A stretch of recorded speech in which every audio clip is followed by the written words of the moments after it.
తుఫాన్ ప్రభావం కాకినాడ జిల్లాపై తీవ్ర స్థాయిలో పడనుంది. కాకినాడ పరిసర ప్రాంతం నుంచే కూడా తీరం దాటే అవకాశం ఉన్న నేపథ్యంలో అధికార యంత్రాంగాన్ని అంతటినీ కూడా మంత్రి నారాయణ అప్రమత్తం చేశారు. ప్రస్తుతానికి నారాయణ మనతో పాటు ఉన్నారు. వారిని అడుగుదాం.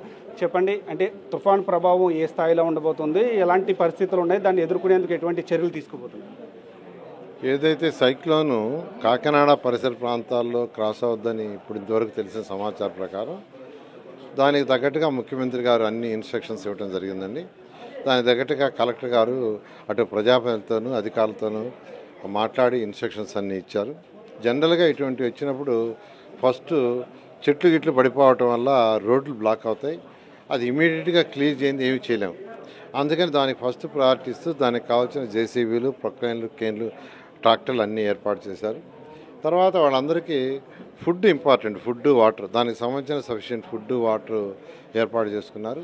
అదేవిధంగా ఏదైతే వసతి గృహాలు ఉన్నాయో 101 ఉన్నాయి, వాటిని అన్నింటినీ ఖాళీ చేయించి వాటిలో యాక్చువల్గా పునరావాస కేంద్రాలు ఏర్పాటు చేశారు.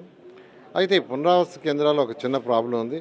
ప్రజాప్రతినిధులందరూ చెప్పింది ఏంటంటే పునరావాస కేంద్రాలకు వచ్చి భోంచేసి వెళ్ళిపోతారు సార్, అక్కడ ఉండరు, వాళ్ళు అక్కడ ఉండేటట్టుగా చేయండి, లో లయింగ్ అందరూ తీసుకొచ్చి చెప్పారు.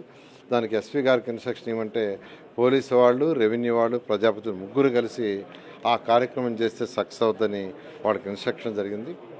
జనరల్గా ఇది జరిగినప్పుడు ఫస్ట్ వైర్లు దిగిపోతాయి, స్తంభాలు పడిపోతాయి, ఎలక్ట్రిసిటీ పోతుంది. ఈరోజు ఎలక్ట్రిసిటీ లేనిది జరగదు. అందుకని ఏదైతే తుఫాను ఎఫెక్ట్ ఉండని జిల్లాల నుంచి దాదాపు 1000 మంది విద్యుత్ ఎంప్లాయీస్ని ఇక్కడ తీసుకొచ్చి పోస్ట్ చేశారు. ఎటువంటిది వచ్చినా ఇమీడియట్గా యాక్షన్ తీసుకొని పునరుద్ధరించే విధంగా. అదేవిధంగా ఈ బోట్స్ ఏదైతే ఉన్నాయో 617 బోట్స్ సముద్రంలో ఉండే వాటిలన్నింటినీ బయటికి తీసుకొచ్చి క్రీక్లో పెట్టి సేఫ్గా పెట్టాం.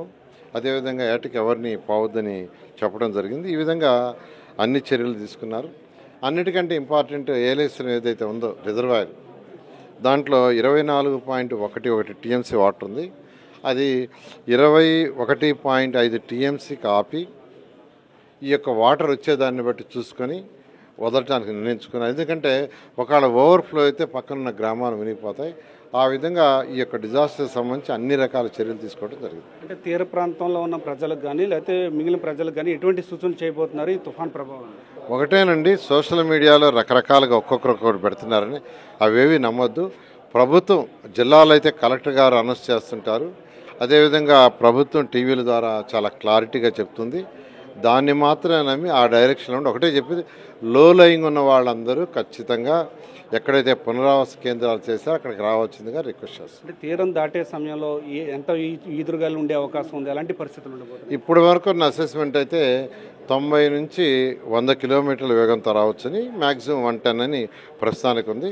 దాని డైరెక్షన్ బట్టి ఎప్పటికప్పుడు తెలుస్తుందంటే అది ఎప్పటికప్పుడు ప్రభుత్వం అనౌన్స్ చేస్తుంది.